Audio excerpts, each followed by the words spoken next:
So welcome to everybody, and I'm so glad to see you all here today and appreciate you making the time for coming to our workshop. This is our first PI workshop for the fall semester, and if you're new to ISU, the Program for Instructional Effectiveness, or better known as PI, hosts a series of workshops throughout the year that supports faculty in learning and engaging new pedagogies, new ideas in teaching, and helps connect faculty with other faculty across campus. If you're like me, I'm feeling a bit isolated this semester. Usually we're all out and about on campus seeing everybody, but luckily I have my department colleagues, but it's also really nice to talk with your colleagues across campus in biology and dietetics and finance and all of the departments that we have represented today. So one of the major goals of PI, of course, is to help faculty in instructional, thinking about different ways for instructional development and to engage, but also to help continue to create a strong community of teaching at ISU and get everybody so that we have a nice conversation, a nice group of people who we can have a conversation about teaching with. So before I introduce our presenters today, I'm actually going to share a screen with you just really quickly. And by the way, I should probably introduce myself. I'm Karen Appleby. I'm the director for the Program of Instructional Effectiveness. I met many of you at New Faculty Orientation, either this year or last year. I'm also a professor in the Department of Human Performance and Sport Studies here at ISU. So yeah, if I haven't gotten a chance to meet you face to face, I'm looking forward to doing so soon. So here are all of our events for PI this fall. We'll be doing all of the organizing for events in the spring. I'll have that list out to you pretty soon. As you can see, our next event is our first installment of our Great Ideas in Teaching lecture series, which is a 1-hour sort of interactive lecture series. These are led by our master and outstanding teachers on ISU's campus, and it's just a great thought that they have in teaching.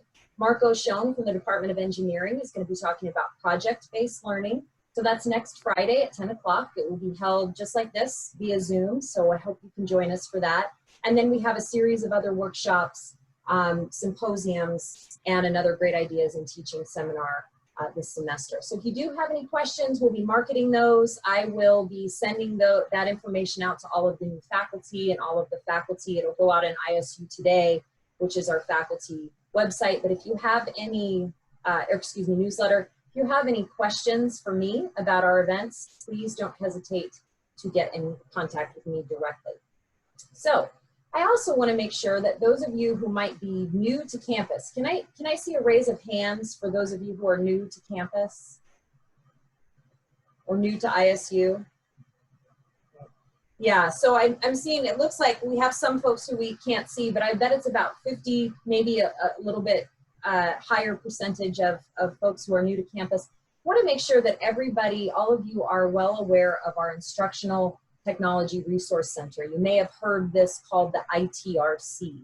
And the Instructional Technology Resource Center is a fabulous center for you to visit as faculty, as new faculty who provide support for faculty in remote-based, distance learning, and online learning. This is their website, so you can see there are lots of different resources for you available. So if you're teaching with Zoom or OWLs, all of those terms that I never thought I'd use in my everyday vocabulary when it came to teaching. If you're using any of those technologies or any other thing with instructional design, the faculty and staff at the ITRC can help you. So please put visiting that center on your to-do list, all right? So if you have any questions, we actually have a number of faculty and staff here from the ITRC. Any announcements from the ITRC, from that group? Sorry to put you on the spot.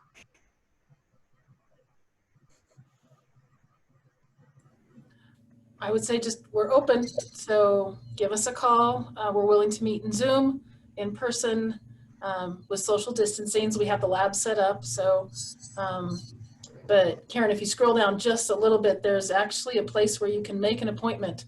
So right there at the top, schedule with the next available ITRC staff, you can click that and request a Zoom, and someone will meet you in Zoom and help you with whatever you have. So, and we also have the Teaching Online with Moodle that started this week. So if you would like to join us, you are still welcome. So just reach out to me. I'm Lisa Kidder. So I'd be happy to get you involved with that or other professional development. Great. Thank you, Lisa.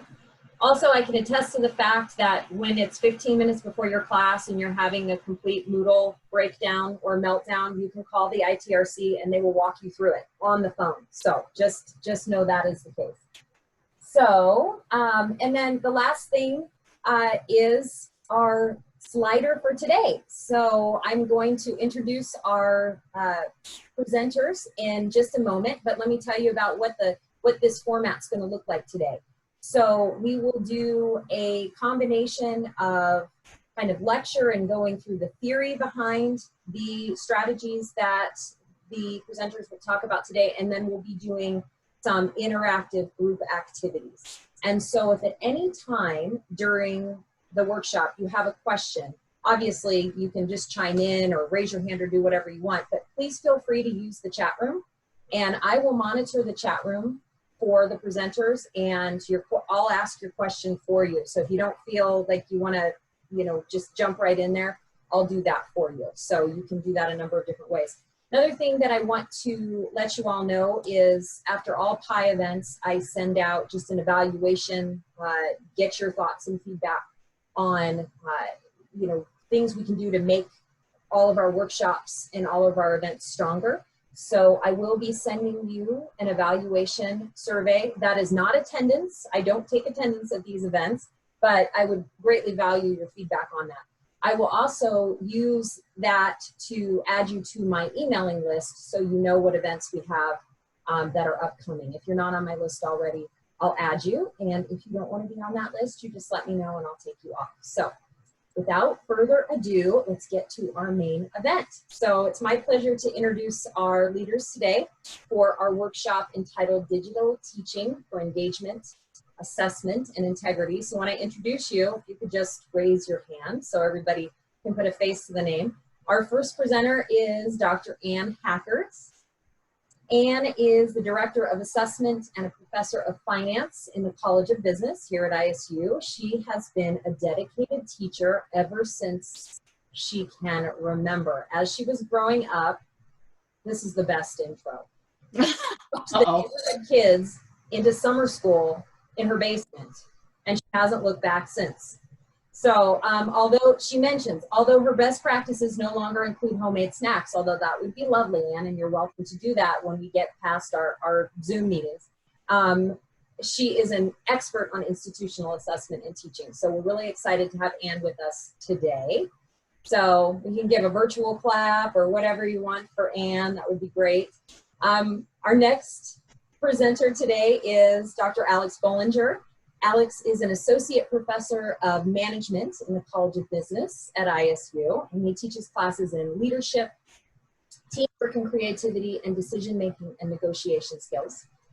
Alex is a passionate advocate for active learning in the classroom, both in person and in online synchronous environments. And so Alex has done some really great work for PI in the past, talking about how to help us move into that synchronous online environment. He's led students in projects ranging from raising money for the Make-A-Wish Foundation of Idaho to co-authoring with his students 4 books published by Arcadia Publishing to competing in the International Collegiate Business Strategy Competition in Anaheim, California. Alex is also a recipient of both our ISU Master Teacher Award and our Outstanding Researcher Awards. So, Alex, good to have you with us today. Always nice to have Alex with us. Our next presenter is Dr. Lisa Kidder. And you just heard from Lisa, but I want to tell you a little bit more about all the amazing things Lisa has done. Lisa is the Quality Plus Program Manager at the ITRC. She has been involved with teaching and technology since 1996, so she is a true pioneer in the field of instructional design and online teaching. Lisa is also, I want to give a personal plug. She just talked about our online teaching with Moodle class. One of our co-instructors for this class, and another co-instructor, Sasha Johnson, is here with us. I took this class this summer, and this class is not only an introduction to thinking about how to teach effectively with Moodle, but it's going to help you utilize all of the advanced tools and technologies that Moodle provides. And so I've been teaching with Moodle since when did we move to Moodle? 2009.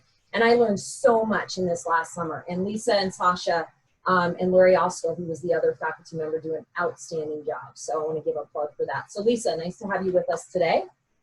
And then last but certainly not least is Randa Kress. So Randa is a senior lecturer for the Math and Statistics Department, and Randa's teaching experience is extensive. She has taught developmental math through college algebra for the past 20 years at ISU. So she has a lot of information to share with you today, a lot of expertise to share with you today. And with that, we'll give her a round of applause, and I will pass the mic to my presenters.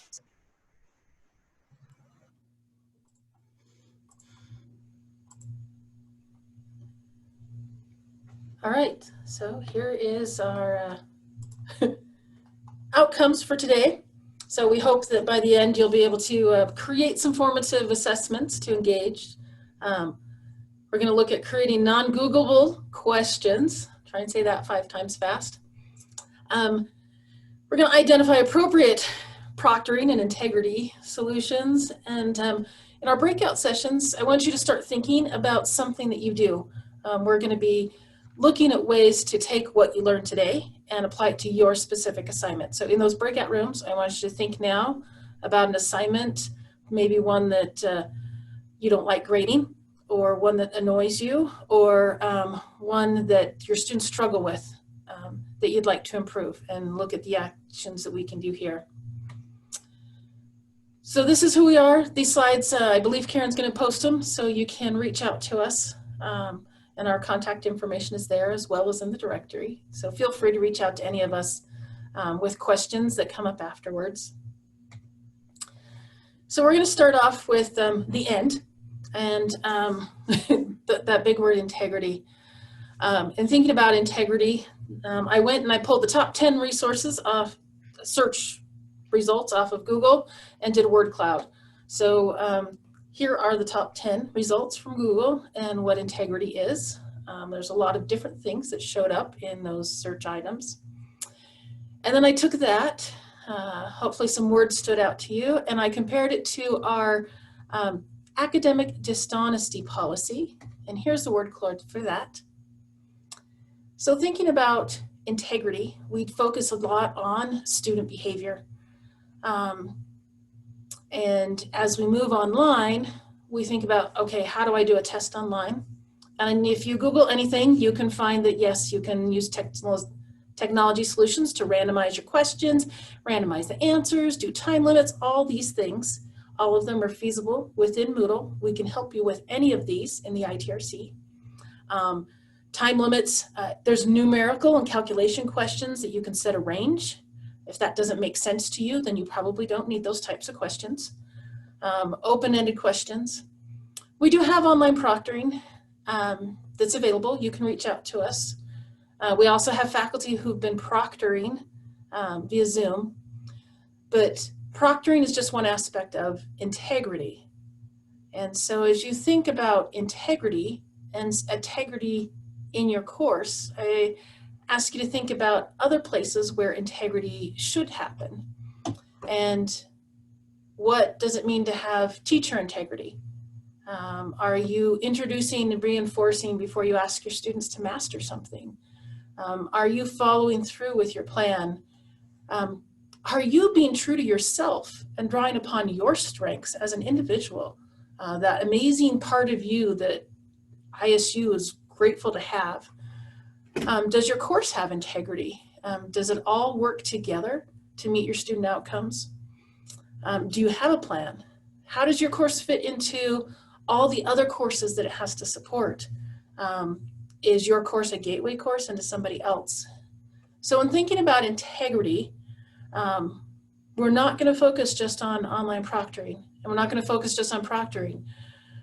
We're actually going to ask you to think about the bigger concept of integrity, both student, teacher, both, all three, and course, and look at ways that you can keep integrity in place across the curriculum and across your course. That's not just having somebody watch. So go ahead, Alex. Thank you, Lisa. So I'm going to talk a little bit about the engagement piece and specifically talk a little bit about formative assessment. So let me start by distinguishing between formative assessment and summative assessment. Summative assessment is what I always have historically thought of as assessment, and this is what your students are probably struggling with, right? These are the exams and sort of the, like Lisa mentioned, sort of the mastery piece, right? The stakes tend to be higher. It's whether it's an exam or a final paper or things like that, and these are obviously important parts of our courses. The piece that gets a little bit less attention is the formative assessment, and that's sort of the intermediate along the way understanding of, are students getting it, right? Are they understanding what you're saying, to what extent can they not just sort of regurgitate back what you're saying, but also apply it and understand it in a broader sense. And the idea behind that comes from the Madeline Hunter instructional model. There are a lot of different approaches you could take. I like Hunter's model for its elegance. She talks about checking for understanding, right? And the idea, she obviously, so she was talking about this back in the 60s and 70s and 80s. And so, you know, obviously it was a face-to-face kind of situation. But many of the ideas are also applicable to an online environment. And that could be the kinds of classes that I tend to teach, so synchronous online via Zoom. It could also be in an asynchronous environment, and you can kind of think through, you know, how might some of these modes of formative assessment apply to your particular class. But the four that she talks about specifically are getting students to repeat back, or probably more appropriate for a college level class, paraphrase back what you're saying, right? Or they could teach back, so they could actually try to teach the concept that they've just learned to a colleague, which, you know, that all of us who teach, we know that we really understand something when we have to teach it to someone else. Playback, which is very much the focus of a lot of my classes. Things like role plays, where you actually have students step into a situation and say, okay, what would this actually look like if I played this role? And if I were actually, you know, the person, if I were in this person's shoes, how would I respond? What would I say? That kind of thing. And then finally, report back. And this could be sort of at the oral level, at the written level, and this tends to be more sort of intermediate stuff. So it might be a shorter reflection paper, or it might be just sort of a 5-minute assessment or summary of what's been said up to this point. So 4 different modes of formative assessment that can be used. I want to share a few of the tactics that I use in my classes. This is a little bit of a grab bag. Some of these may be more or less applicable to your situation, but this kind of gives you sort of a broad sense of what formative assessment might look like, and particularly in a digital environment. So one of the things that I do, I've done this ever since I began teaching face-to-face, and I've imported it to a synchronous online environment, is think, pair, share. One of the biggest things that I found, and I'm sure several of you have come across this before, right? So you step into class and you've got a great question, a great discussion question. It's going to kick off this great discussion. You ask the question, and you hear crickets. There's no response. And you start tap dancing, because what are you going to do? Because no one's responding, right? So part of what I've discovered, and this is especially true earlier in the semester, but I think it's true in any case, is I like to warm people up a little bit. So sort of not just make the conversation cold. And so think, pair, share is one way of doing this. One of the things I'll do often in especially my undergraduate classes is I'll start off with some discussion questions, 1 or 2 questions, and I'll put them just sort of randomly into breakout groups or breakout rooms, and it might just be for 5 minutes at a time, and just come up with answers to these questions. And then I'll bring them back to the main room, and we'll discuss those questions, but the quality of the responses is so much higher, where they've had a chance to think about it a little bit, to verify their answers with someone else. If they hadn't thought about it up to this point, it gives them a chance to sort of brainstorm a little bit with the other person, and they gain a little bit of confidence. And so when they come back, the discussion tends to be a lot richer. Think, Pair, Share is also helpful then from a formative assessment perspective, because it allows you to break up the class a little bit. So I might be lecturing for a while, and then I get to the point where I say, okay, we've covered a bit of ground here. Let's make sure that people are understanding. Let's do Think, Pair, Share, and that gives them an opportunity, again, to go into the breakout rooms, to discuss what's been said up to this point, and then when they come back, I can get a better sense, not just when they come back to the main room, but also if I want to jump around from breakout room to breakout room, which I think is one of the really cool features of Zoom. You can just sort of appear like a genie, right, in their room, and you can kind of, just by listening in and chatting with them, you can get a sense for, oh yeah, they're getting this, or no, a whole bunch of them are kind of missing the target, and I can sort of recalibrate accordingly. So Think, Pair, Share is one example. Other versions of this, thumbs up, thumbs middle, thumbs down, right? And you can do sort of some version of that in Zoom. Maybe it's yes or no with a poll or something like that, right? But the idea just being that you're checking for their understanding, and they can kind of give you the quick poll of yes, I'm understanding, or no, I'm completely lost, or somewhere in between. We also do a lot of quick hitter interactive activities. Let me give you an example of this. So one of the things that I do is I will have them pair up, and I'll send them to a breakout room, and I'll say that they're going to be two decision makers. So one person is given $1,000, not really, but we're going to pretend $1,000, all right? And they're paired up with another person. The person who's given the $1,000, their job is to figure out how they're going to divide the money between themselves and the other person. And so they can divide it any way they want. They could go 500, 500. They could go $999 for them and $1 for the other person, right? Anywhere in between. They write down that split or type it into the chat box. And then the other person is the decider. So that person decides whatever that split is that has been proposed by the other person. The decider decides, yes, I'll accept it, or no, I will not accept it. If the decider accepts it, then they get the amount that's been proposed. If the decider rejects it, then neither of them gets anything. But they're not allowed to talk about it. It's got to just be in the chat, right? And it's an offer, and then yes or no. And so I bring them back, and we talk about, this is in the context of my negotiation class. And so we talk about, well, is that an example of a negotiation? And it's very interesting because it facilitates a lot of really interesting conversation, but it also really gets at the heart of, do they understand what the fundamental components of a negotiation are? Because even something, we call that an ultimatum bargain, right? And so it violates all kinds of expectations. There's no back and forth. People can't talk to each other. It's all or nothing, right? So there are a lot of things that would lead a person to believe it's not a negotiation, but there's also fundamental interdependence, and there are a lot of characteristics that are actually fundamental characteristics that we'll talk about in the class.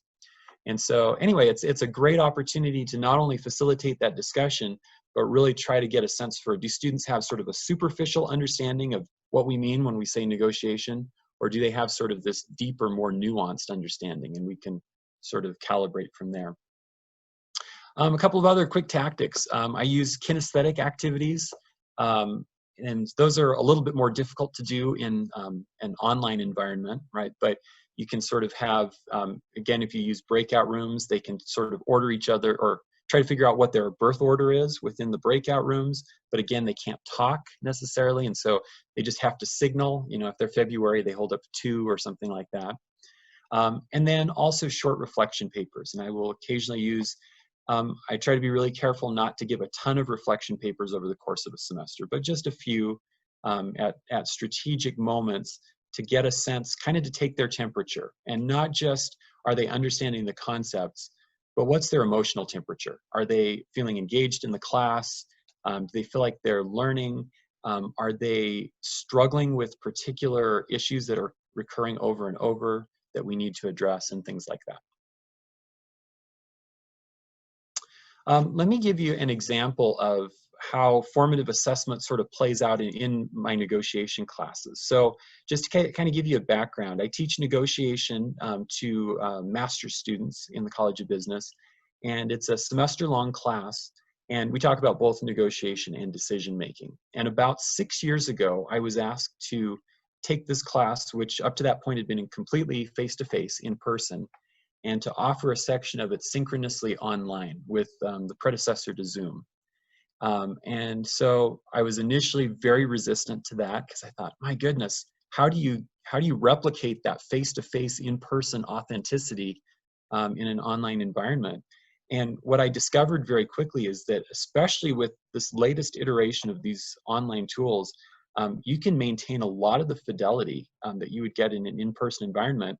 And actually, in some ways, there are some advantages, including it's a lot easier to manage breakout rooms than it is to figure out different classrooms in the building where they can go to do their breakout one-on-one negotiation sessions, that kind of thing.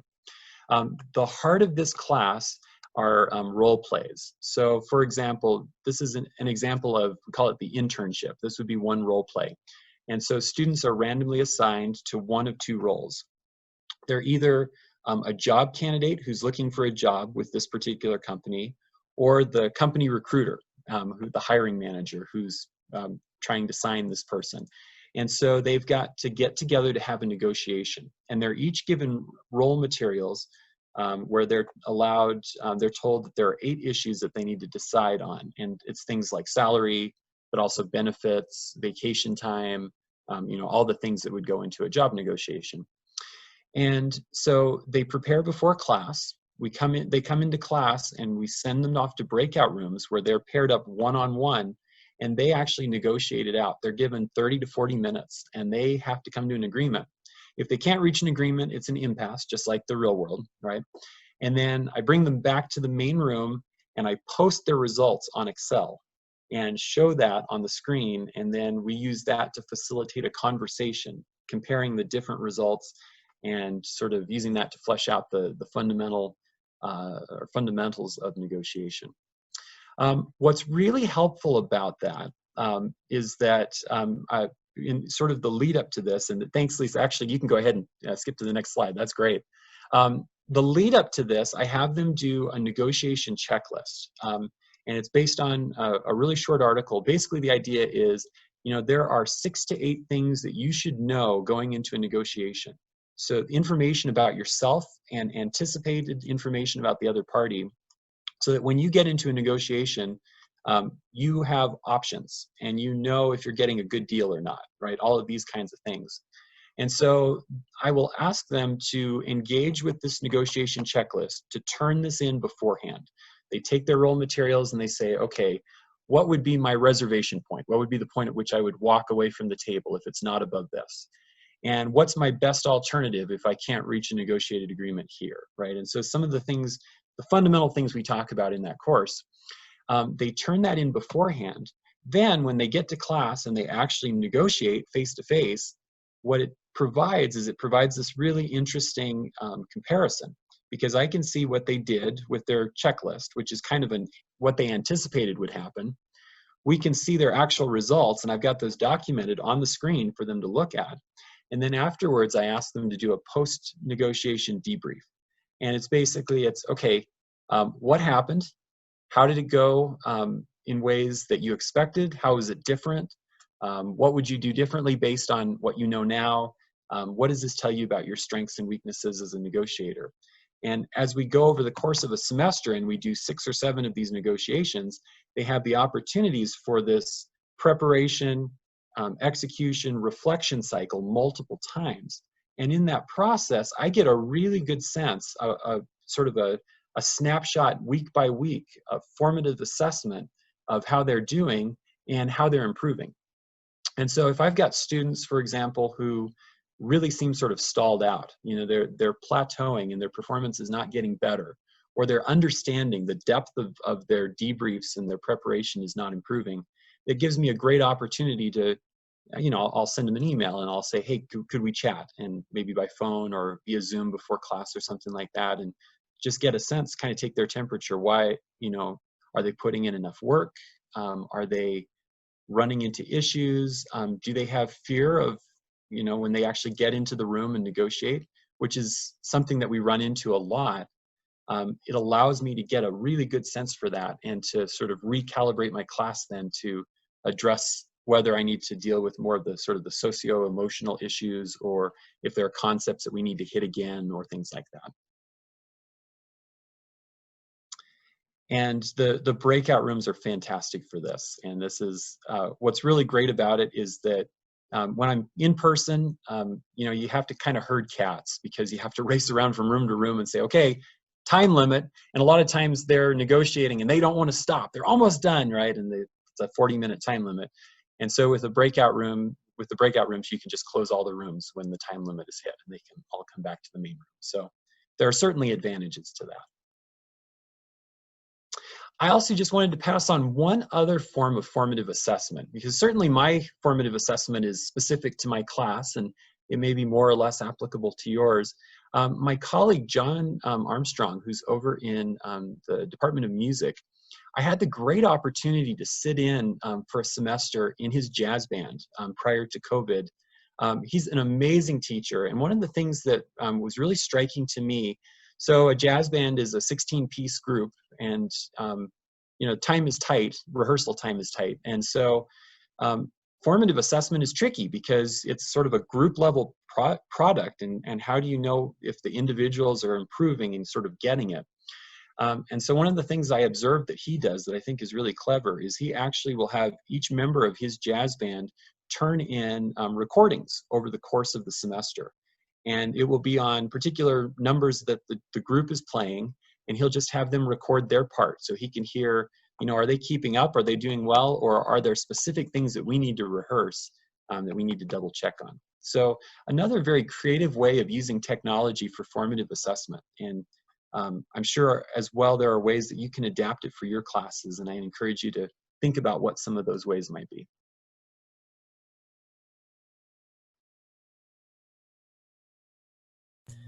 That was me trying to use keyboard shortcuts, sorry. So as we move into assessment, right about the time of COVID, this diagram came out because people were scrambling about how do we finish the semester online. And so the focus on, have you met your learning outcomes? And if you've met them, do you really need a final exam in spring? That was a definite option in many places. But how can you redesign it so that you can do it online? And maybe you can't. I love this, are you really sure? Because yes, there's lots of technology waste that we can be and make sure that there is integrity, but ultimately, I'm sorry, there's always a way to cheat any type of system. So, but there are ways to digitize and rethink how you do assessment, and Randa is going to talk to us about some really cool ideas that she has implemented in her class. Thank you, Lisa. Yeah, I was having to think, like all of us, about rethinking assessment, and I was in a panic and looking for information, and I had an email advertisement for Dr. Maria Anderson. She gave a webinar about taking your math course online now, and it was probably the best hour I spent the entire 2-week spring break listening to her. And so mine was just a panic about trying to rewrite our college algebra assessment, our final exam, that had to be for all of our sections. And the main thing I got from her was the idea of non-Googleable questions, which, as Lisa said, it's a hard one to say, but being able to write something that Google is not going to be able to help them with. And I gave the challenge to some of the instructors there, and we put it together an exam as a mixture of these non-Googleable questions versus these regular algebra questions. And you could really tell cheating was pretty obvious for a lot of the algebra questions. And so that made me think about going back to what Dr. Anderson had said in her presentation. And one of the things that really hit me was on the next slide, where we talk about the ISIL assessment lens. This is a lot of information, and I know you probably can't read it, but it really made me think about the assessment in a different way. How do I want my students to understand the material? Do I just want them to know that it exists? Do I want them to be able to do it with support or assistance of some sort? Do I want them to be able to be independent without that assistance and maintain that skill up to the next time that we have to discuss that skill, or they need to repeat that skill? Or do I want them to have it for lifetime? Is this something that I want them to remember for a lifetime skill? And so this is a really amazing, for me, it was a different way of thinking of assessment. And so as I began thinking about college algebra, it really hit me that there are certain things that I wanted them to remember a lifetime. And I apologize, all of my examples are going to be mathematics, but hopefully you can see something in here. But I really wanted my students to understand each of the different parent functions or toolkit functions that they're called. And I wanted them to be able to, over their lifetime, understand each of the different types of functions if they were to see data in the real world. Versus, I really don't think that they need to memorize the difference quotient and be able to spit that out when they can look that up on Google. And so this scale really allowed me to think differently about my objectives and what I wanted my students to learn. And in the next slide, you're going to see some assessment transformations. Now, I stole most of these from Dr. Anderson, or she at least shared them with us. But on the left, you're going to see the simple algebra questions that we ask normally, versus on the right, you've got the non-Googleable questions. And please excuse my formulas. Trying to put math type equations into a Google slide just wasn't as easy as I thought it would be. So yeah, Lisa made them look much better than I had them, but they still, you can tell they're horrible. My tests look much better, I'll have to say that. But anyway, on the left side of for number 1 is a traditional question where we give them a linear equation. We ask them for slope and y-intercept. I'm asking for specific information about this formula. The non-Googleable question, there I go spitting it out, came into, instead of giving them the equation and asking for specific information, I just want them to list 5 properties of this function. This is the one that really hit me the hardest from Dr. Anderson, that you just have to give them the opportunity to fill in the blanks instead of asking for specific information. Google doesn't really work as well. And they really have to know what it is in order to even start at Google. And that's where I want them to be. The second question, you'll notice that, again, linear, give them 2 points on a line and they have to go find the equation of that line. Well, one of the ways that you can make that non-Googleable is to make it a more complex application. Again, throw in lots of information, give the information in a sentence rather than in point form, and then make them do the same exact thing. But with that extra information, it makes Google have a harder time trying to figure out what's important information and what isn't. For question number 3 on our next slide, you get the standard, here's an equation, let's solve it. Okay, that's a normal one we've seen before. Well, and most of our things in math, there are different ways to do this. The best way to do this, if you just want them to solve the equation, is to actually have them solve it 2 different ways. And all along the path, having them explain why they're doing or why they chose which method. And what really got me to think about this was we were working together with my college algebra group and thinking about our assessment and how we were going to put assessment together. And we really want them explaining what they're doing and why they're doing what they're doing. And so this one really hit me as far as assessment goes. And then the fourth question is taking a radical equation and asking them to find the limit, or excuse me, the derivative using the limit definition. Well, and again, for those of you math, I know my derivative is wrong, but I was so tired trying to fix that thing. And I'll get to that in just a second, but my derivative is incorrect and I know that. But anyway, instead of actually giving them the question and having them find the answer, you give them the question and the answer. Then Google is useless because they have to show how you get from point A to point B. And each of those steps have to be reasonable. And if they're copying from Google and there's something they don't understand, at least this is what we saw in our final exam, they jump from point A to point B, but the steps in between don't make any sense. And that really tells me they don't know how to find that derivative. The other interesting thing that would be in number 5, but brought on, not yet, Lisa, but because of my mistake on that derivative, I realized that you can also give them a worked problem with a mistake in it and then have them find the mistake.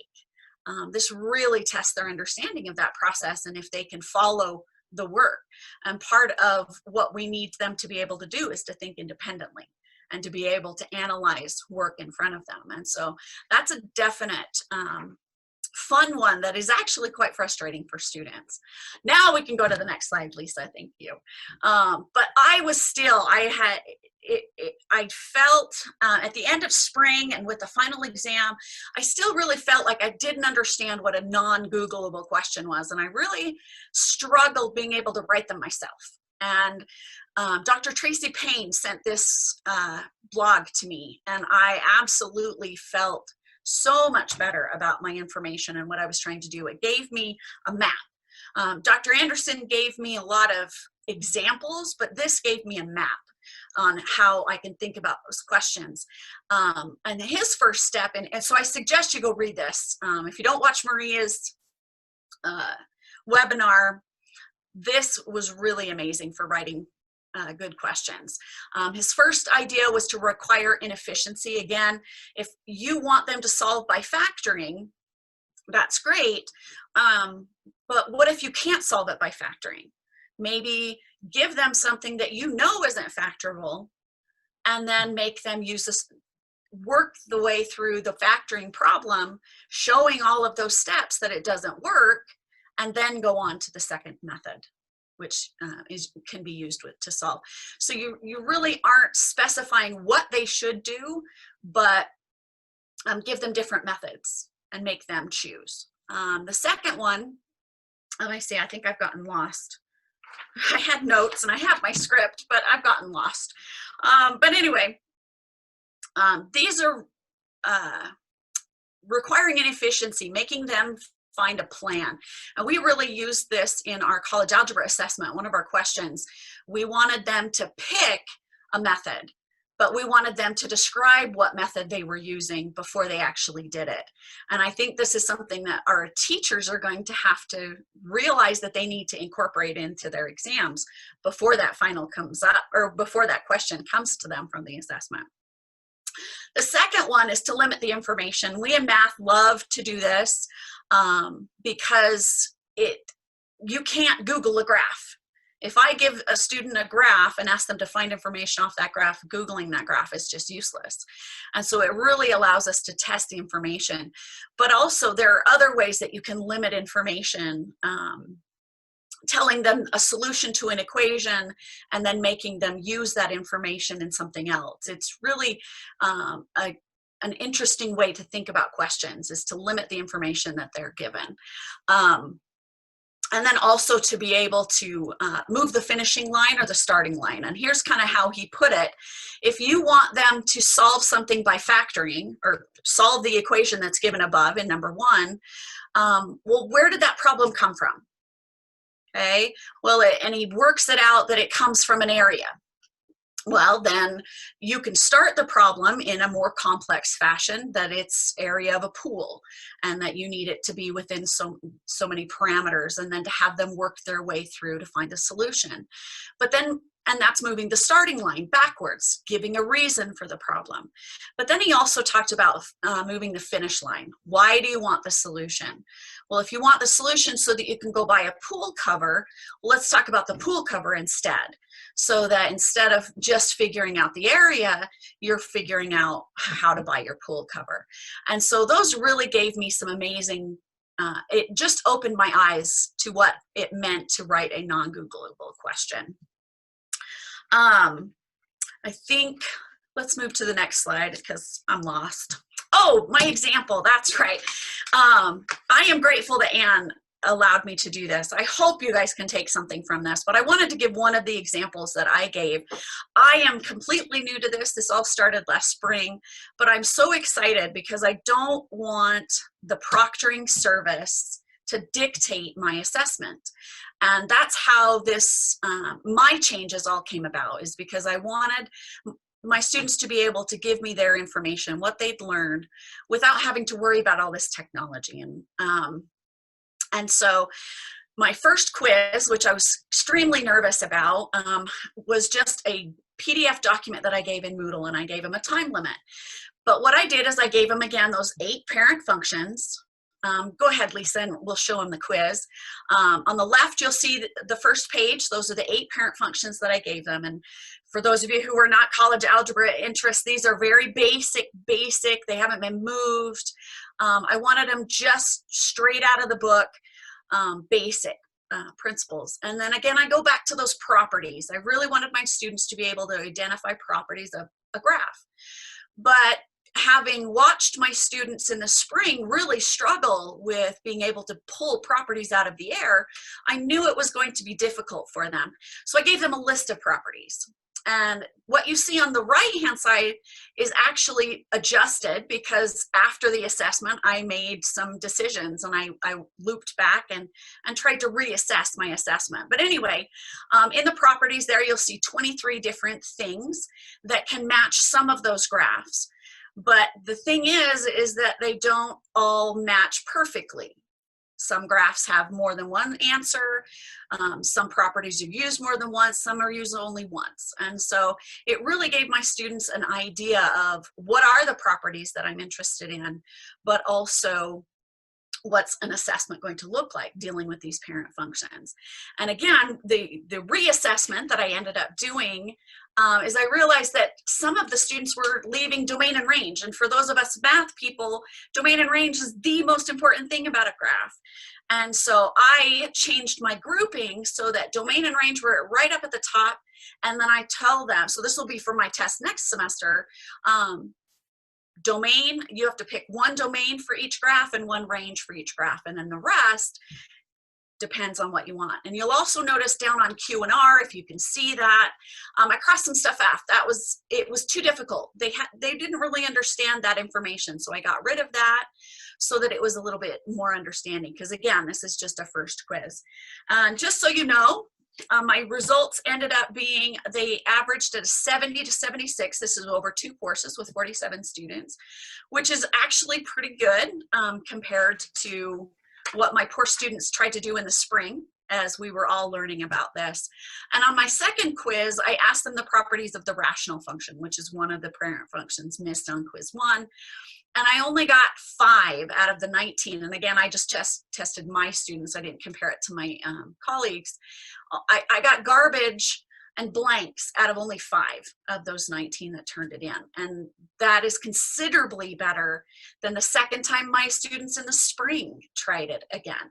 So they are really learning about what I wanted them to learn about. And so I was really excited for those results.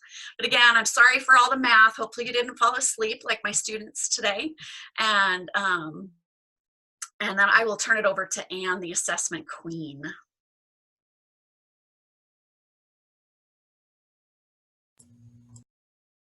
Got to get the mic on. I'm not sure if any of you have ever seen that Charlie Chaplin still where he's stuck in the gears. And when I became the director of assessment last October, I kind of felt like him, and I felt like these were my gears. And one of the things, I've been working in assessment a long time, both as the assessment officer in the College of Business and doing our accreditation report over there. And with some of the things I was thinking about in terms of assessment, I realized that probably it's a good thing that I felt that way, because I think I can best help faculty and best be a faculty who implements good practices by trying to think about some ways to maybe make the process more friendly and simplify it. So as we take a look at the next slide, I want to say that the one thing that I tried to think about here is, what do I share with my students and what am I really trying to do with my assessment? And when I talk to my students at the beginning of the class, I want them to know why they're there. I want them to know what's going on in the end, and they write a reflection paper. What did you learn and how are you going to learn it, use it forever?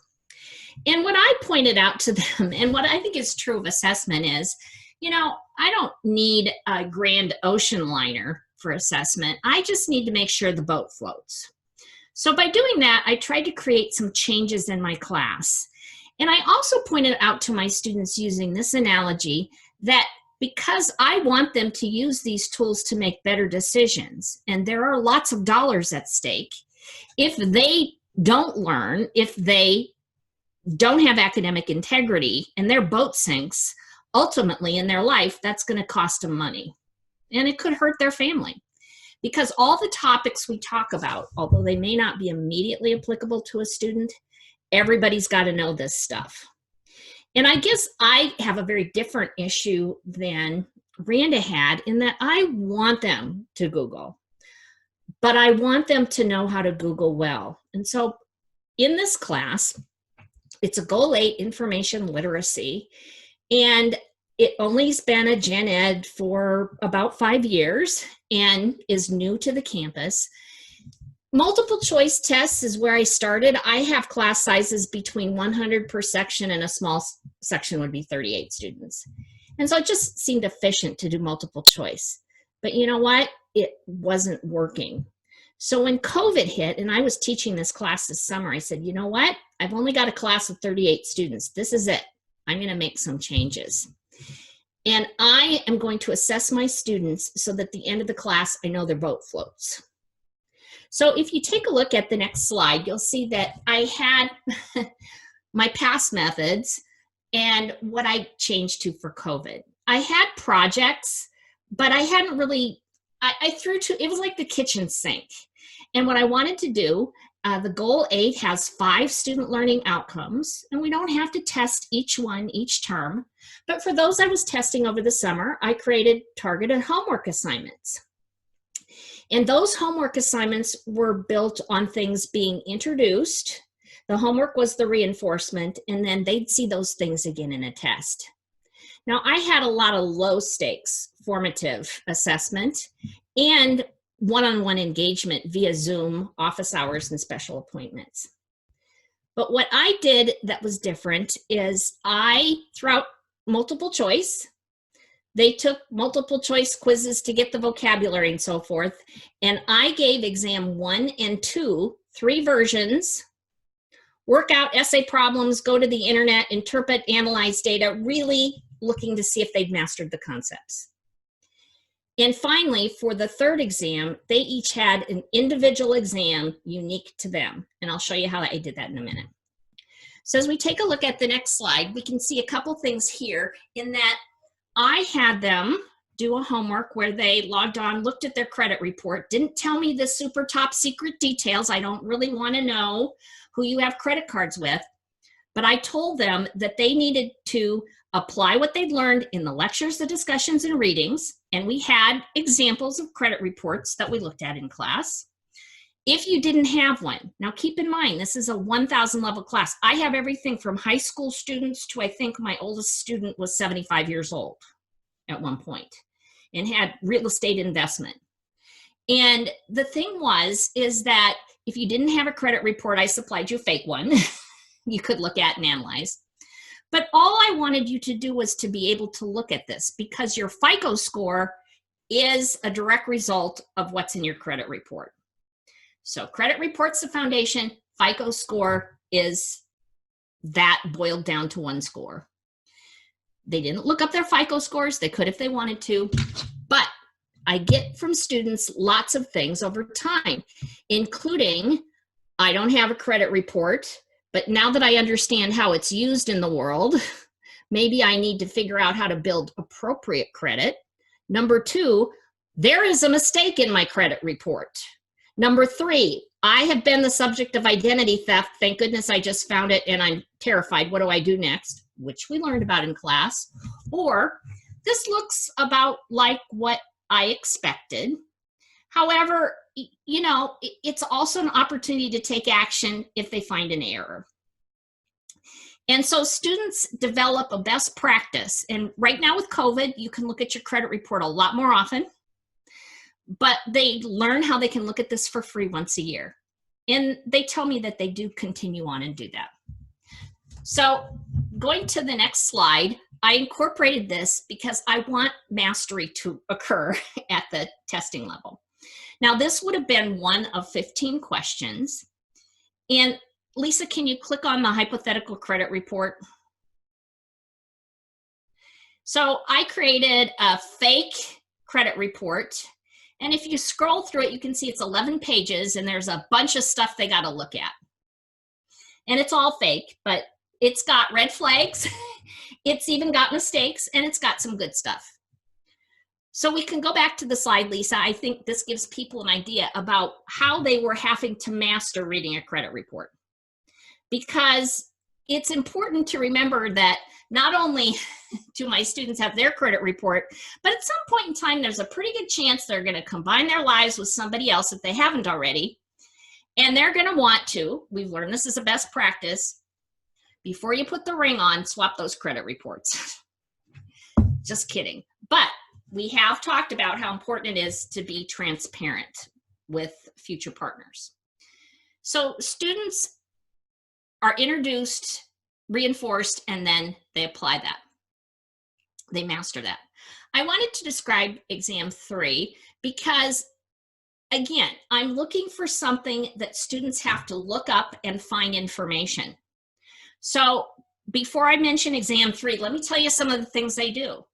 I gave, in the different versions of the exam, a Carfax. You had to find 3 red flags, green flags, yellow flags. You had to find 3 things to point out. I gave people individual mini cases based on people's life stages and what kinds of decisions we learned they should make, and that we practice in the end of chapter work.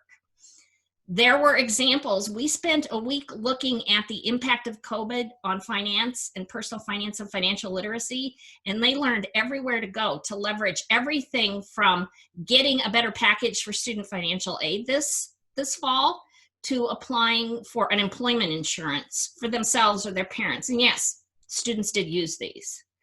So in exam 3, I always felt like I failed miserably. I always tell my students when they say, oh, I screwed up, I said, good. That's the first stage of understanding and learning. So I always felt like they just weren't getting it because it's hard stuff and it's not like they're used to. I mean, it's not a checking account. It's not a savings account. Those things they get, car insurance they get.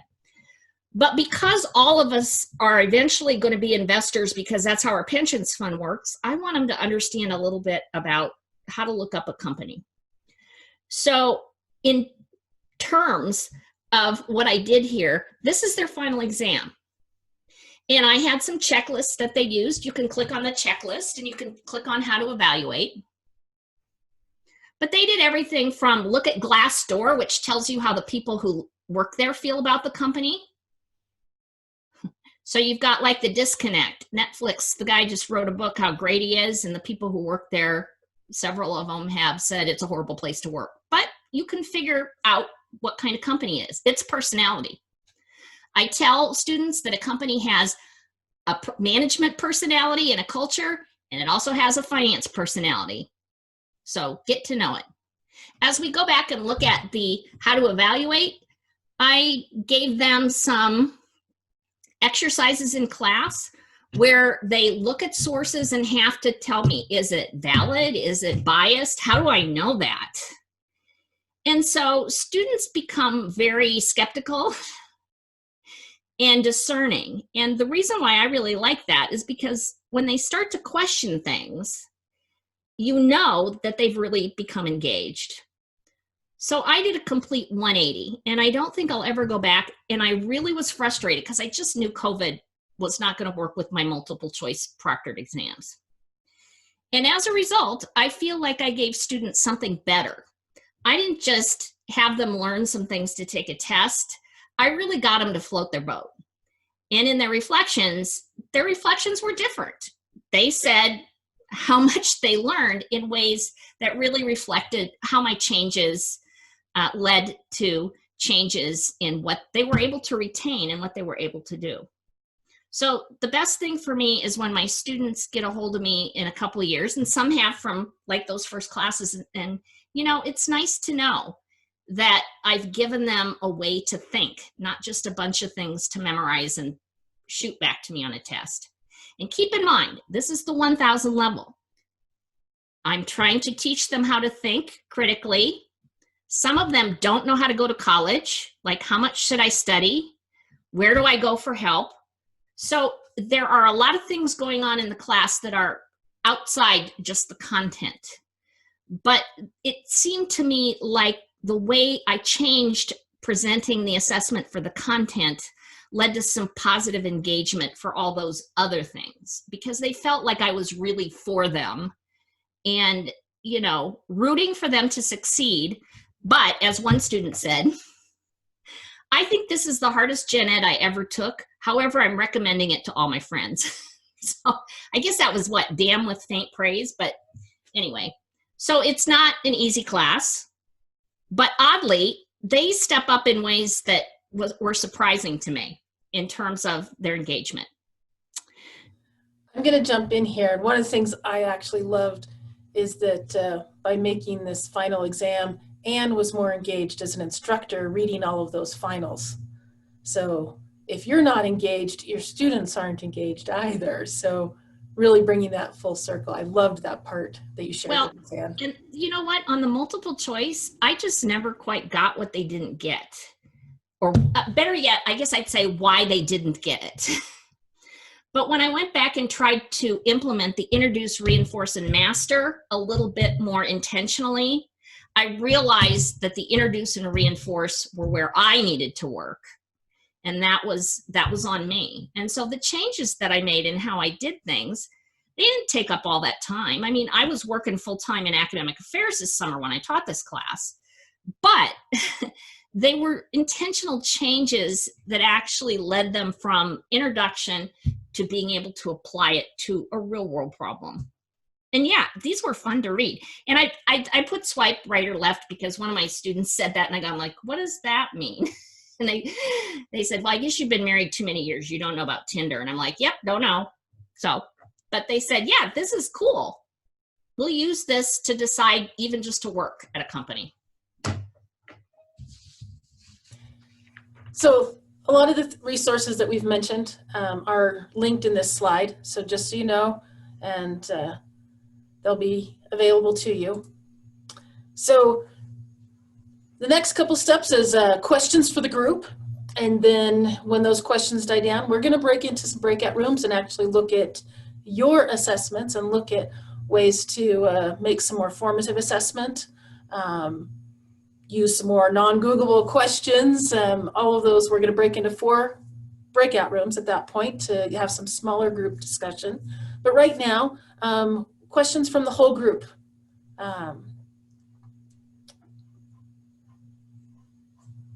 In case you're wondering, my next door neighbor friend, Susan, who I taught in my basement, I told her about this introduction yesterday and she said, yeah, and I mean, yet despite that, I still am friends with you. So it didn't ruin my life, but it could have. I have a question. Alex, this is a question. First, thank you all very much. All of that, it was really neat to hear about assessment from different disciplines.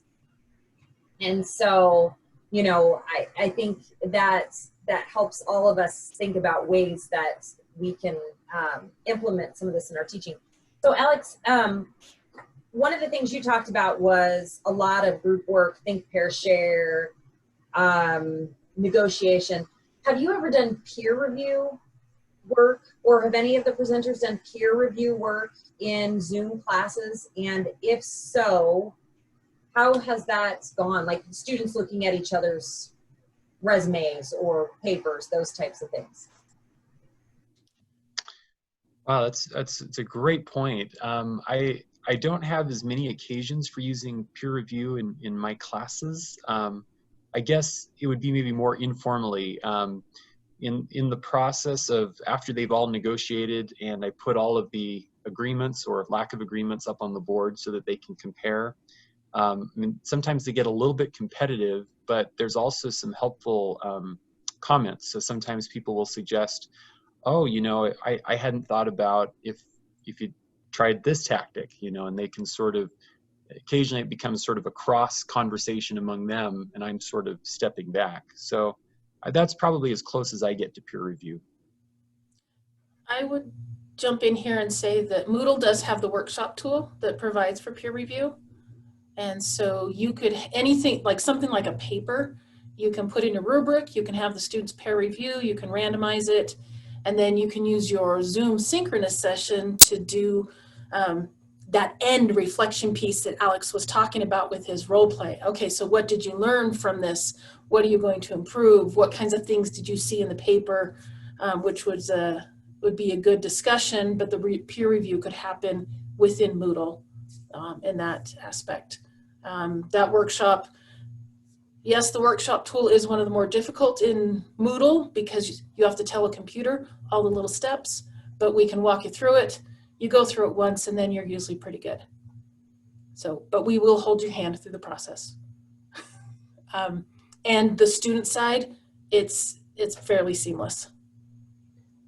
Well, and I want to mention when we get into the breakout groups, the goal is for you to meet each other and introduce yourselves to each other, but also share ideas that you've used. Because one of the things we found is, you know, how we came together for this workshop is just sort of as a matter of course in other meetings, talking about our challenges, and then ending up, I learned things from Alex, Randa, and Lisa that then I will be incorporating the next round in my class. And I think one of the things is kind of this being able to talk to each other is really a nice opportunity. And, you know, when you get into your breakout groups, introduce yourselves, share your names, share your email, whatever, because you know what? Sometimes it's really nice to have somebody outside of your discipline help open your eyes. And I will say that all three of my co-presenters have done that for me. Not that I don't really adore and talk to about teaching and things with my colleagues in my department when I'm teaching there, but it just seemed to me like we kind of can get in a rut with our discipline, and things that each of these people introduced, I'm like, wow, mind blown in a good way. So Nancy keeps raising her hand and Sasha's raised her hand. So go ahead, Nancy, I see you. Thank you. I had a question for Randa. I was wondering if the students ever had a chance to answer a non-Googleable question during class, or is their first experience on an exam or an assessment? I have been working on that because, yeah, and that's one of the difficulties we had with the final exam is all of a sudden they had these questions that were bizarre and it was frustrating for them. And so that's one of the things that I have warned, because all of the college algebra classes, they take this cumulative final exam that I end up writing. And so I pull questions from them, and I've also shared my quizzes with them because I want the instructors to know what kind of things I'm looking at and asking. One of the things that I love about my class is it's actually a co-requisite college algebra class. So my students are actually a prerequisite behind. And so we meet 5 days a week. And we also use this workbook that I received from from Oregon State. and it is amazing. They have a lot of, it's really meant to be group work, and it's really been hard for me because all I've been doing is lecturing, and it's driving me crazy because the students worked in groups and they had the opportunities to look at questions that were non-Googleable. And so this semester has been really hard for me because I've been lecturing the majority of it. But so the answer is kind of yes and no, but that's what I'm trying to work towards, is that they see more of them with the intermediate assessments. All right, Sasha. I was just going to ask, and this probably applies to both Randa and Anne, about the grading efficiency. Well, I have a couple questions. First, did you find yourself having to spend a lot more time grading? I mean, what would you say to faculty who say, I don't have time to grade open-ended responses or written papers and things like that? How would you respond to that? Well,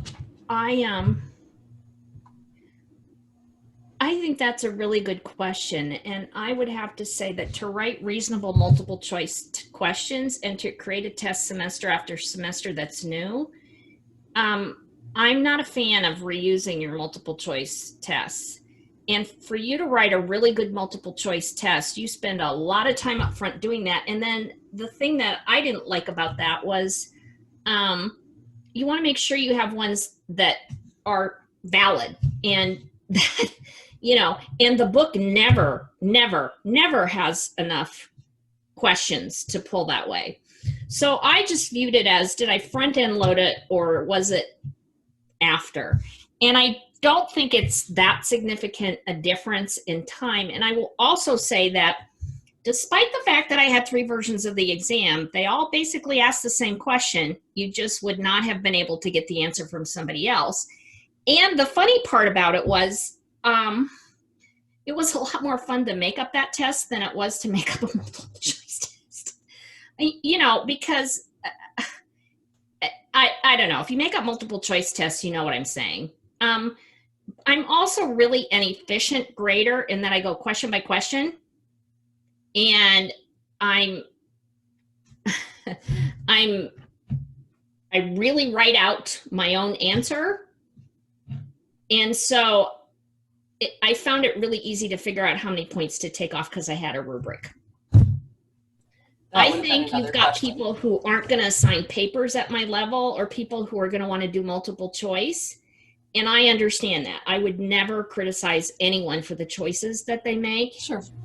And I will also say that my papers used to be way too complicated because I taught 300, 400, 500, and I had too big of projects. So I went down to homeworks, 3 of them, and they're 1 page.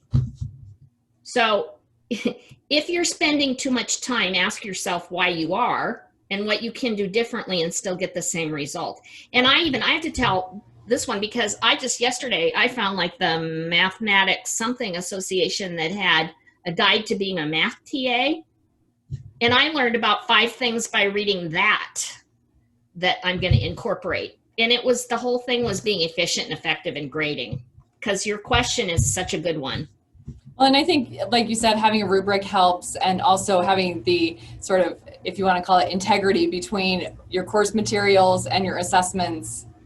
If you have that aligned with your course outcomes, then you're definitely going to have more focused assessments. And I'm just going to say this, and I hope you all will do this. In your annual evaluations, you write about your teaching innovations. I think you need to write about the integrity of creating tests that do what we've suggested today, because it's more work initially upfront, but it is so valuable institutionally into your departments and colleges. And I think teaching can get lost in the shuffle just like assessment can. And so part of my job is to, for example, I'm piloting a way for people to get credit in digital measures activity insight for doing assessment work. So highlight this when you write up your annual, because this is awesome when you do this, but it's work, but it's worth it. Rewarding. Yeah, and to see what happens with students, you're just like, this is why I'm teaching. So Randa, one other do you have any question, insight sorry. on that? Oh, yeah, go ahead. I was just going to say the same thing Ann did. I spent just as much, I didn't do multiple choice questions because I wanted to see their work. And this to me, it is more front loading, and the grading, I grade question by question. And I learned how to do that digitally with Maria. I thought that was fun too. Because I like to do that, and you just get going faster because of that. And you find little shortcuts of, I can type this and do cut and paste, or I'll open a Word document and have certain things in it that I know I'm going to say, and then just copy and paste it into the document. And so it all balances out. And if you're getting too weird of answers from students that aren't efficient to grade, it can be very well be the case that you messed up writing the question. You can learn from that. And I will just say that I'm not sure why students can't read my mind in all cases, because surely I'm transparent enough. They should just know what I was looking for. But it turns out that I did find a couple questions where I graded differently, because after reading them, I went back and said, oh, there were two ways to interpret that, and both of those were right. And then I thought, wow, at least they were thinking. Well, my second question, Randa, was for the responses. How did you collect students' work for those assessments? Was it handwritten work that they scanned, or the one where you had the graphs and the points? Okay. Did you deliver that on Moodle, or was that? Yep. I just created a quiz in Moodle, and I gave them a window of time to do it with a time limit. And then I put an essay question in. I think Lance taught me how to do this. You put the essay question in, and then the document was in that essay question, and then they downloaded it, and they could either print it or write it, and then they uploaded their work. I had that, specifically, I told them to write the letter of the property next to the graph, so that I knew how I was going to grade it. And then, yeah, they just uploaded a picture of that, and I went through, I upload the documents into OneNote, and then I would make notes on that, and then I upload it back as a file for them to look at. Nice. So you didn't run into a lot of trouble with students not being able to submit their work. They knew they had an easy time doing that. And I had them use Cam Scanner, because I went to the math department and said, I've got people doing some workout problems. So they downloaded a Word document. I made them, if they went to an internet site, I made them copy and paste a picture of it, so I knew they went to the right spot and weren't just, making it up. And also had them include links and stuff. So I would get back something that was, they would upload it. They had 2 hours, which was typically what I gave them anyway, because I've been teaching this class online since I started it. But, the Cam Scanner was a way if they wanted to print it and write it out, they could. Not everybody did. Probably 10% of the students use Cam Scanner. I also, Sasha, a previous quiz, like the very first week of class, I made them create a Cam Scanner assignment. I gave them a video, and I told them it had to be 2 pages, put into one file, PDF.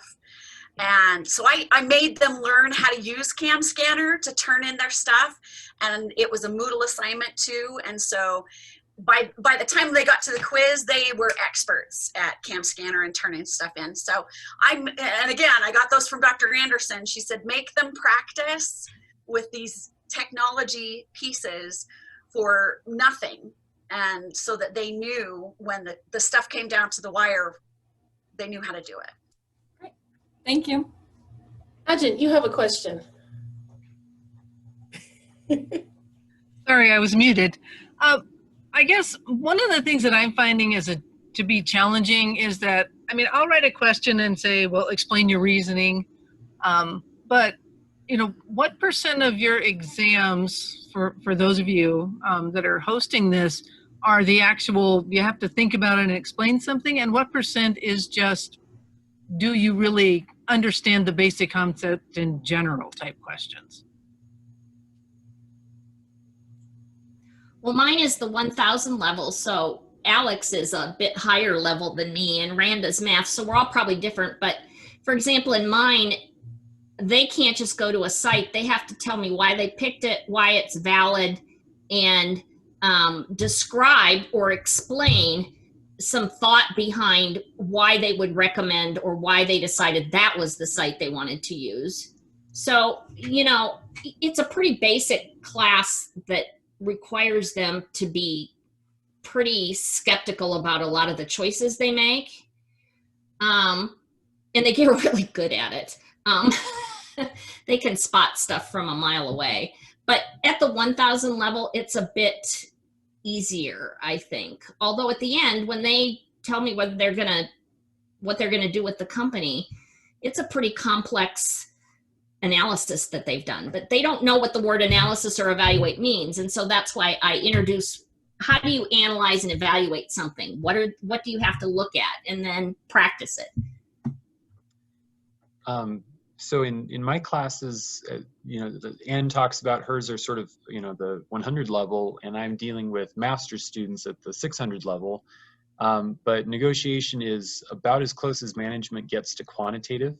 it's sort of as close as we're going to get. So there are actually some word problems and some things like that. So it's kind of a mix. There's some short answer and essay, but there's also some, you know, you actually have to do some calculations with word problems. And then I still use multiple choice, even with an open book exam. And I put time limits on, and I've actually had some success with that in the sense that it does distinguish between people who are really understanding the concepts and those who aren't. So I think there's probably a whole art to how you write multiple choice for an open book exam. But anyway, to your question. I'd say pageant, my first exam, I just wrote it to give to this Friday. I'm probably 20% explain your answer and 80% other stuff, because I have a lot of graphs they've got to look at and a bunch of other things they've got to do. But as I move through the course, it's going to be more like 50-50. But it also is good to start off at the beginning because they don't understand what that means. Especially, again, I've got college algebra, and so they just don't understand what it means to explain their reasoning. And so we have to model for them. We have to give them examples, give them feedback, and then work our way up from there. Does that make sense? Like in a mini case, if they're, let's say they're deciding, we have a debt to income ratio and they're making choices. There are lots of mini cases I have with this, but one of them is somebody decides they're going to stay home freelance, and you know they have to look at all the information, and at the end they can't just say they should stay home or not quit their job. They have to explain why that is and how that relates to the debt to income ratio. And also there's usually a little something extra in there that the extraordinary student will pick up and talk about. So you can meet expectations, but there's something in there for the extraordinary student who's really kind of able to go beyond. Okay, I'm looking at the time, and I'm going to give you guys who are in here 2 choices. So if you open up your participant list, there is a yes and there is a no. And so get ready to either answer yes or no. We can break into breakout rooms for about 15-20 minutes. That would be a yes answer. Or I've been brainstorming some questions that I can throw out at my colleagues, and you can have some more questions, and we can go through kind of revamping some questions and how to go about that together as a group. So yes for breakout rooms, no, stay together as a group.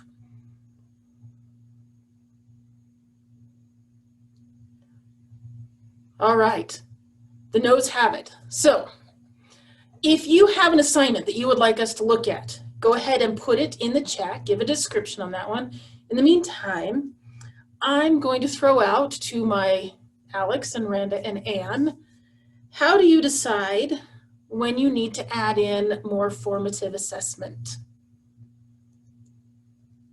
What are some of the indicators that you have seen that help you? Wow, that's a great question, Lisa. So as I think about formative assessment, for me, you know, if you're in a face-to-face class, you can look at the quizzical looks on their faces or the panic, right? And the deer in the headlights, and then you know. a little bit. So there's less of that. At least in a synchronous online environment, I'm looking for a few things. I'm looking for those who aren't contributing at all, and I'll try to sort of check in on them as much as I can, just to make sure that some are just quiet and really are getting it, but others are kind of lost. I'm also looking at, from time to time, I'll try to just sort of have intervals set up where I just do sort of these formative assessments. And the more I can sort of break them out into breakout rooms, that gives me the opportunity to sort of jump in and out. So I try to make that just sort of something I do on a fairly regular basis, because otherwise, you're right, you're kind of flying blind a little bit. Yeah, I think it can be hard during the semester. And by the way, I'm asynchronous. I'm entirely online. We don't meet in Zoom. So it's even harder. I have a tendency to look at their data, like who's taken the quizzes, who's not, what questions are they missing in the quizzes? Because I get a lot of data from that formative stuff that kind of helps me, maybe I need to loop around some more. And also at the end of the semester, my students become partners in my class design, and I ask them very specific questions, and I do give them credit for this, because I think if you're learning, you should be, my teaching, what you thought about teaching evaluation aside, I want you to partner in me to teach the class the next time. And so I get a lot of really good suggestions. So semester to semester, they are helping me redesign my course in an ongoing way. And so if you're not doing that, do it. It's great stuff. And they're honest. They'll sign their name to shorter lectures and more discussions kind of stuff. It's great. So we have a question from Michelle. Everybody, I think, can read that, or Michelle, do you want to read your question? Sure. I teach in the graduate school in nursing, and we do an online, all of our stuff is online, but one of the classes we teach in is health assessment. And one of the ways to observe skills that we had come up with is a return video demonstration. So they do the assessment, they video it, they submit it to the instructor, and then we view it against a rubric and give them feedback. Well, we have about 25 students, and depending upon the system being evaluated, it can take anywhere from 10 to 25 minutes per video. Now, if that was just a couple times a semester, that'd be great, but as we all know, there's tons of body systems, so this can get pretty labor intensive. And I'm just wondering if anybody has any other great ideas. Obviously, I want them to learn, and I want them to do the best they can because these are future healthcare providers, but if there's another more succinct way to evaluate this, or do it this way sometimes and a different way and other times, I'm all about it. We do have on-site intensives for 3 days where they have to do it in person, but aside from that, it's all online. I'll jump in here because I had a conversation about this very thing with another faculty in communication sciences and disorders. And the two of us brainstormed, and what we came up with was students do the video, and then it's reviewed by a peer. They get feedback, and then what you actually look at is the student reflecting on their video. So this is the feedback I got. This is what I should do different next time, or that. So then you look at the reflection piece and grade that, and then only look deeper at the videos where you see a red flag. That's a great idea, Lisa. Thank you. Yeah, I mean, we do have the peers who do come on and give constructive, positive feedback, constructive feedback, so they can get kudos for doing something well, and constructive feedback for changing or altering or if they miss something. So we do that, and maybe, and in that place, we still watch the videos. Maybe we don't. Maybe we only do it for all the red flags. That's a good idea. So, and this is open, I would say, for anybody. So anybody else have ideas? And this may not be the solution to all videos, but sometimes when people record videos, they do speak slowly and methodically. There is the option of speeding it up when you view it. I had a student show me that. That's how they listen to our videos, just FYI. But our lectures. I did learn that one too. Yeah, if it wasn't for having to pick up the little nuances of doing the actual exam, then that would actually work. But because they may not speak everything, you have to visually watch it, that might be too quick for me to pick up. Oh, so a lot of it is nonverbal, and it can be. Like if they're saying what system they're going through, they're going to say what they're doing, then you have to actually watch that they hit all those. And I'm not quick enough, I don't think, to catch it on a faster speed. that makes sense. But I do know that's how they watch us. Yeah. I think to engage students as well is if you can find a really good one. Students want to see videos of what they should do, not what they did wrong. So if you can pick one video that was done really well by a top student, or then show that in your class and have a discussion on that. And that's the piece that's like, this was really good. Or even if you did use a poor video, like, and use that as what could they have done differently. Or find something good in each video and kind of highlight from each video. Yeah, totally agree with that. That once again involves watching all the videos, but yes. Yeah, and when I share things like that, I also, sometimes they're like something I might use again and again, and I get the students' written permission. I get a release, and usually they're pretty flattered. Although I have had people say, can you take my name on it? I said, I think you're pretty humble, but sure, we can do that. So I kind of liked that idea because I've used that too on other things. We could also look in terms of Moodle and let the students tell you which ones are the best. Votes. So yeah, the reason the forums use ratings instead of grades is so that you can rate. So we could help you set something like that up so that you could say, it's all peer review, and it's like, all right. And we could talk through how you could do something and facilitate that, but then you're getting that peer review, you're getting them looking and watching, and then you can do that summary highlight like Wendy was talking. Thanks, Wendy, that was a great idea. That was great. And at the very end, maybe we could do kind of like an awards ceremony for like, you know, Academy Awards or whatever the motion picture awards are. I don't watch them, but those things, we could do those. That'd be fun. Okay. Now look at that great engagement piece from all the different, this is what I love about conversations like this, is across the disciplines. And thank you all so much. That's incredibly helpful. I appreciate it. It looks like we have another question from Christine about Think, Pair, Shares. Christine? So this is mostly about forums, thinking through using something like Think, Pair, Share, but with asynchronous classes.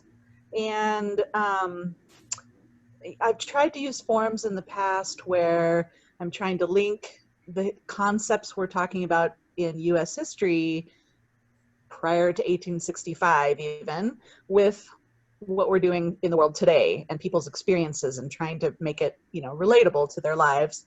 And I really want to do that again, but in the past it's been very difficult to get quality interaction. The initial responses will be great, and then even if I create a rubric where it's like you only get 1 point out of 5 if you say great answer, I agree, they still do it, right? They're kind of just doing the minimum in some cases. And I'm struggling with this idea of how to make that more quality, you know, the response is a higher quality. And I'm thinking about this Think, Pair, Share as a way to do that, but I just don't know if that would really work, one, in an asynchronous environment. I think it would if you set up groups in the forums, smaller groups and then the larger group, for example, or maybe not even the larger group, I don't know.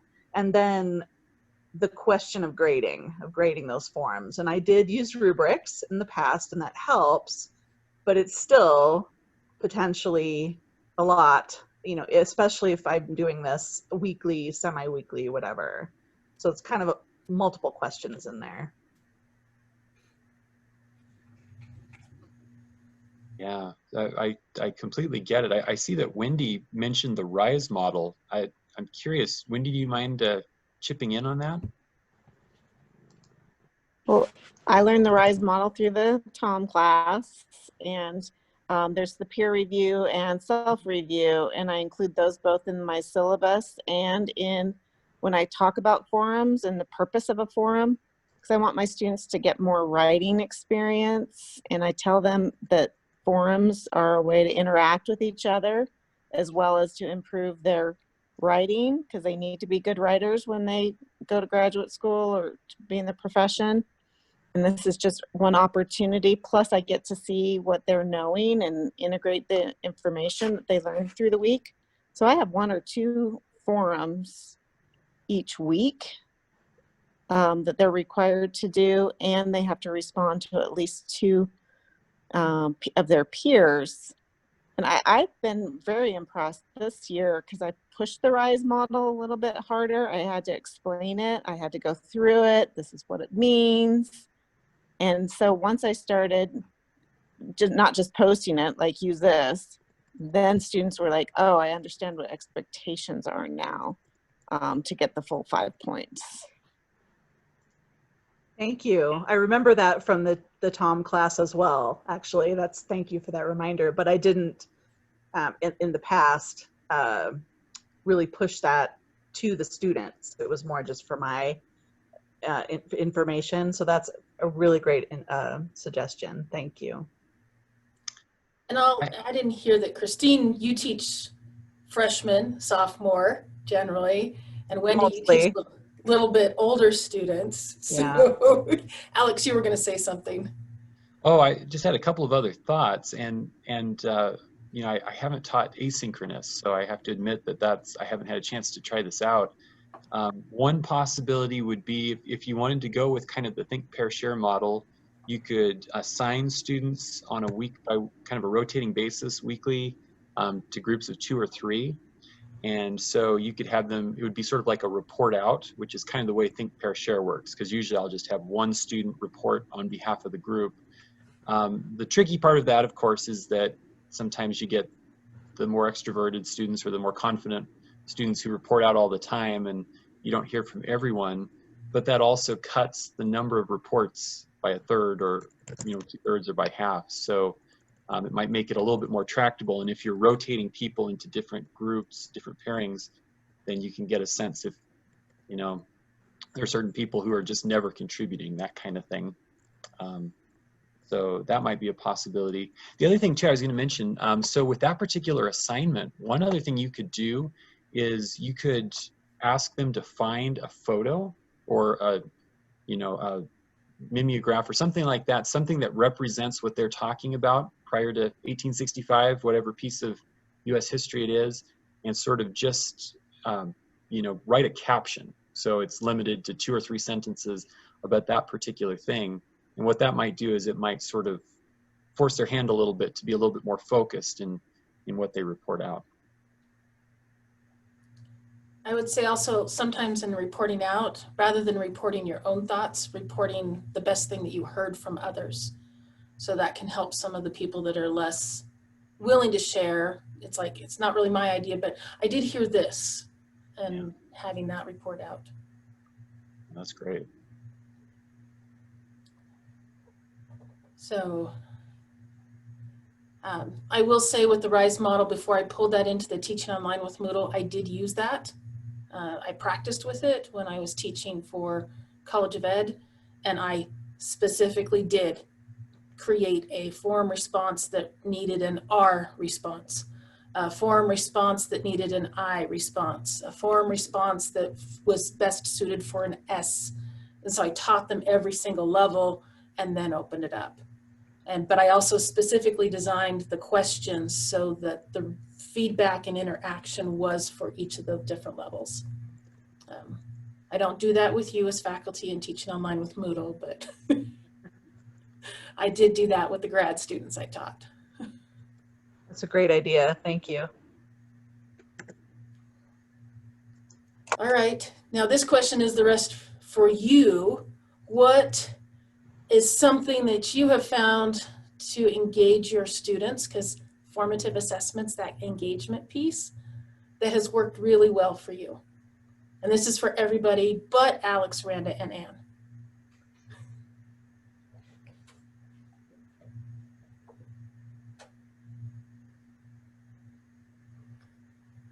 So Sasha put in the chat a pop quiz. I meant pop quiz for the participants, not for engaging students, although I guess it could work on multiple levels. All right, Nancy, you raising your hand?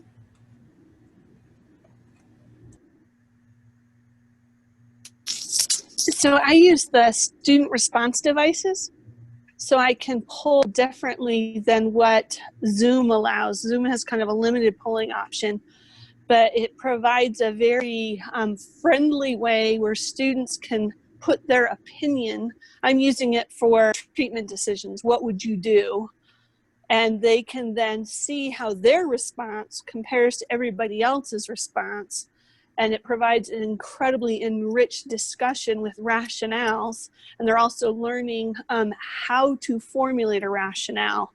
And it's anonymous. I don't have their names on it. I could go in and check to see who's doing what, but I really like the student response devices where it really guides and changes how the rest of that class period goes based upon what they're responding. And after teaching, I'm teaching the same class as my 27th year teaching the class, and I still cannot predict with any one cohort what they actually know well and what they don't. My assumptions are still off from cohort to cohort to cohort. So those response devices allow me to skip over things that this group knows or to fill in gaps that they're missing. So I really like those student response devices. I don't know what a student response device is.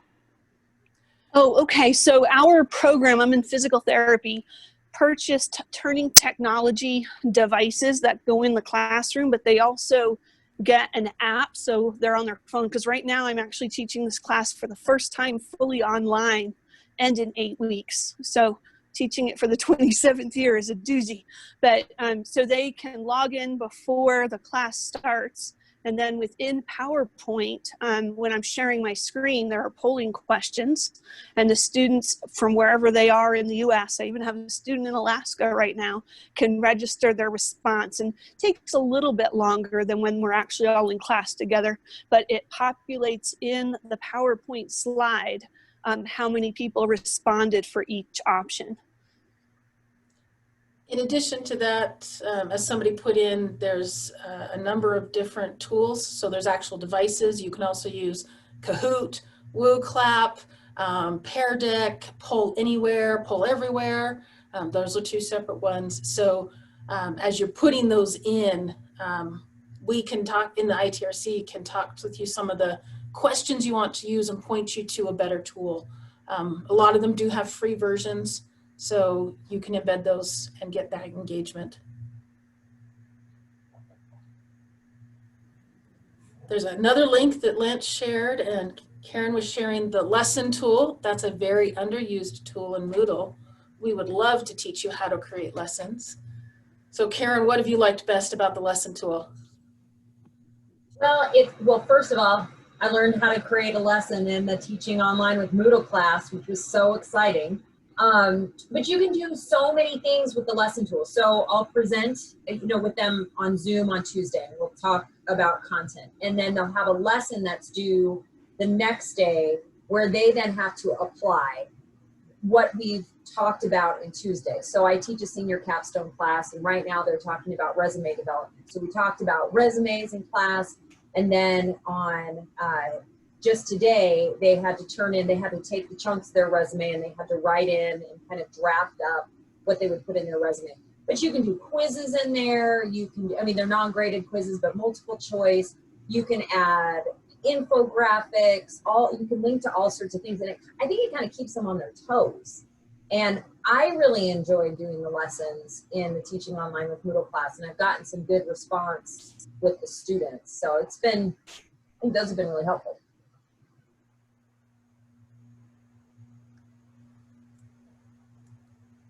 All right, so any other ideas out there?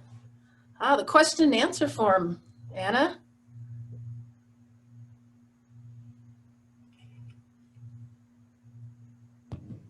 She looks for the mute. Unmute here. Yeah, I did that this summer with a 1100 physics class, and I had great luck with it. It was towards the end, kind of reviewing, and I just put a really open-ended what's a question that you still have question out there? And then they just answered each other's questions, and I only had to go back through and re-answer or refine a few, but it really helped them to dig into the material and personalize it, as well as engage in each other's interests. So it was a lot of fun. It sounds like you did a traditional form using questions. This is me getting technical, sorry, not the Q&A form in Moodle, because that's very specific. So it sounds like you used the more general form. I used the more general forum, but I had the students post their own questions and then post answers to each other's questions to kind of challenge each other to dig in a little bit deeper. I will say that I actually talked to a faculty this morning who asked students to submit questions for their quizzes. So they do quizzes and the students write the questions, so that's what they submit, and then we help them get them in, and the quiz is based on the questions that the students created, which is still that formative, getting them thinking. It's not something you'd necessarily use on mastery. So other ideas, thoughts out there? We are slowly wrapping up.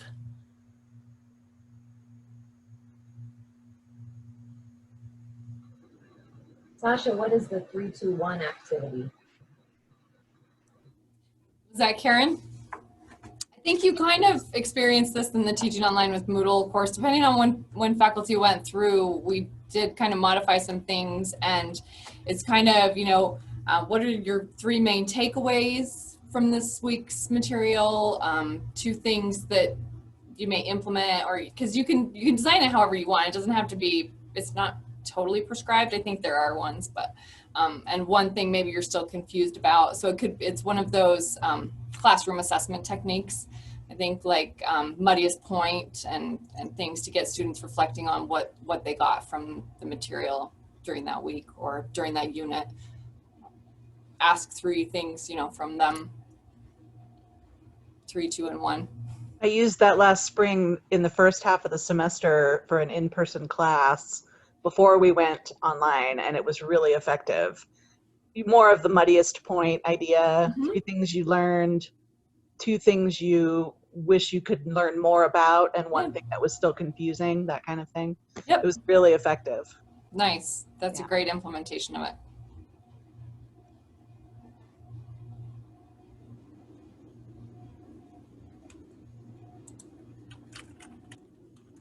All right. Alex, Randa, Ann, any last comments? We're hitting about 10 minutes till, so we'll start with Randa. Give me a minute, I'm taking notes.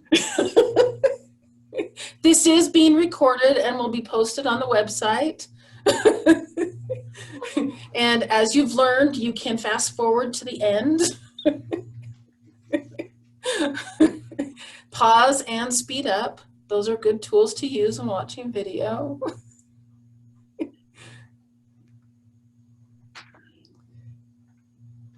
So any last words? Go ahead.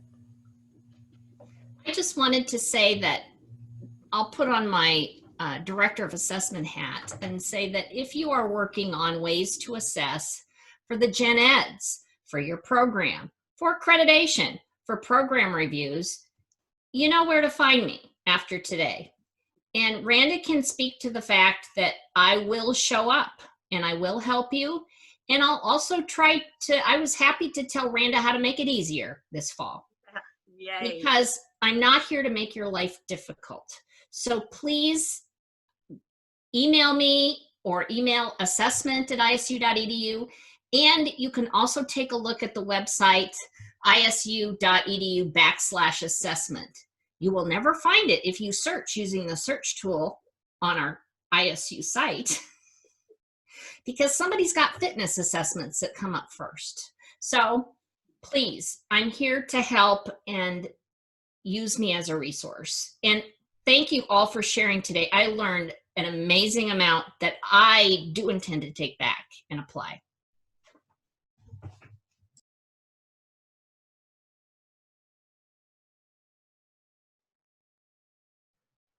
Oh my gosh, I was off mute. Hey, Lisa, I forgot to mute myself. I was going to say that this was, like Anne said, this was amazing for us to learn as well, but don't give up. I mean, it's so hard and it's so frustrating when you feel like you're starting at the bottom and you're working your way through. Don't give up, because you get better at it. You give an assessment and you go, oh, well, that bombed, and then you learn from that. And so you get better. And yes, I echo what everyone else has said about this has been a great forum and really interesting, and I've been taking notes as well, so there's some really great takeaways for me too.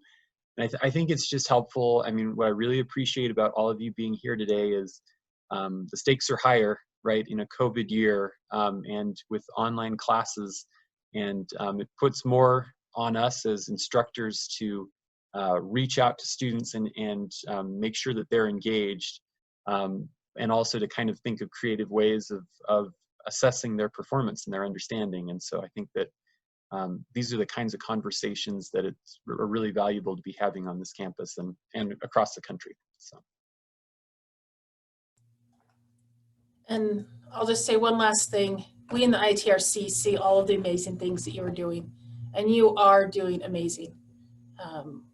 So just keep moving forward, one foot in front of the other. Look at all these people here. There was a lot more too. There's people out here to help if you have questions. We're all in this together, but you are all doing really amazing things, and we love watching you work to provide quality learning experiences for ISU students. So thank you. Well, I would just like to thank our presenters, Anne, Randa, Lisa, and Alex. Let's give them a round of applause. That was fantastic. And yes, I've learned so much. So as I posted on our chat and Lisa mentioned a few times, this workshop has been recorded. It will be posted on the PI website, which is isu.edu/PI. And the PowerPoints, and I'll see if I can put some of those resources that were shared as well up on the PI website. So thank you all for coming. We hope to see you next Friday for our first Great Ideas in Teaching lecture. And if you have any questions for our presenters, I hope this is okay.